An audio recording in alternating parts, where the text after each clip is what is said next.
My witchcraft house cracked and collapsed.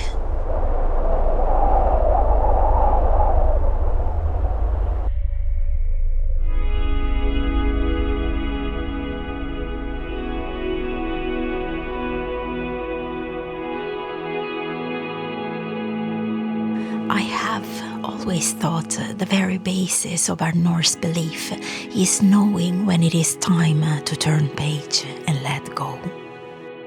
The ancestors of these lands mastered the art of giving up the good for the great.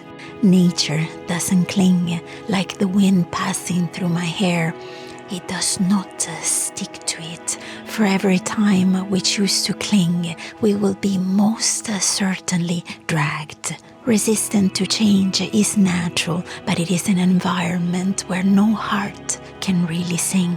The last weeks have been a roller coaster of emotions, and I found my way back to balance by not clinging.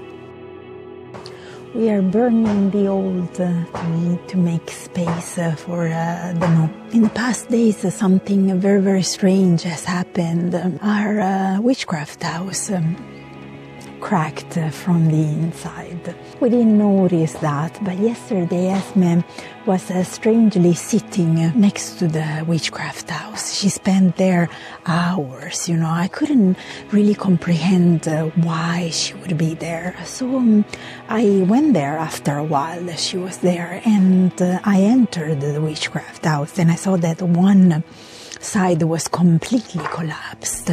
So we decided to listen to nature, and to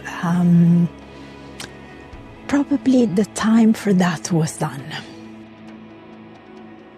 We noticed a few days ago that our lavvo, which is that one, that structure that you see there, basically the soil in the center of the lavvo was badly suffering.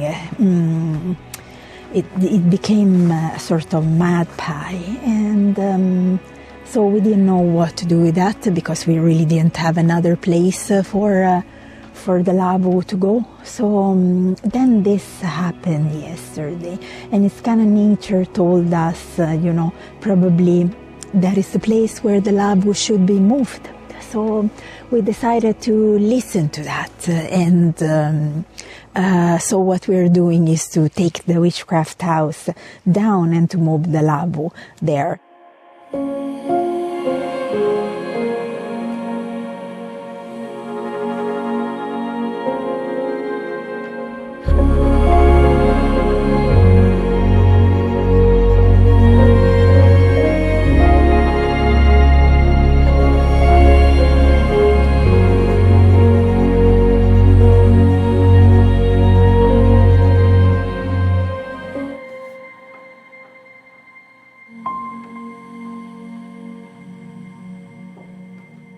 This giant lavvo will be moved there where the witchcraft house was, and we will make it very, very beautiful and traditional, so we will respect the traditional ways of the ancestors when it comes to the placement of things inside, respecting also the position of the gods into the lavvo. So we want to do it super traditional this time, so to have a cooking area, to have a sleeping area, elevate it and make it perfect for both our daily lives and our spiritual lives. All we have to do when nature tells us something is to observe and to listen.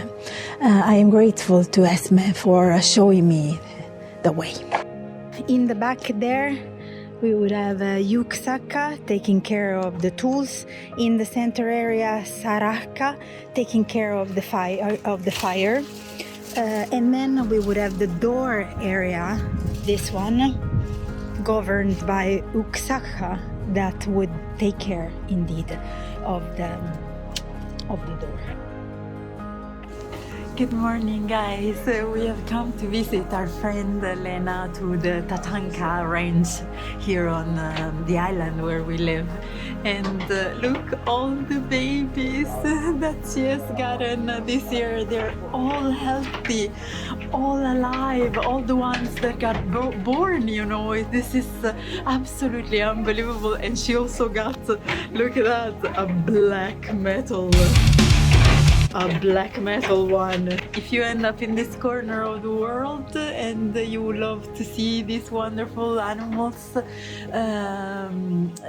you can visit Tatanka Ranch on the island where we live, Sandhorn.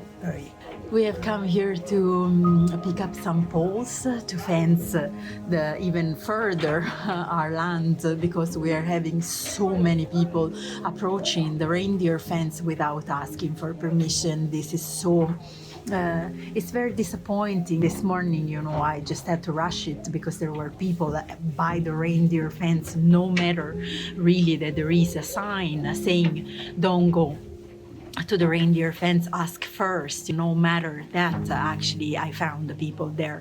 There is a sign written in Norwegian, so I thought that they were not Norwegians or Scandinavian and they couldn't read the sign, so that was actually the reason why they went without asking for permission. But then when I got there, I got greeted in Norwegian, so this is immensely saddening, because they read the sign and they decided not to respect that.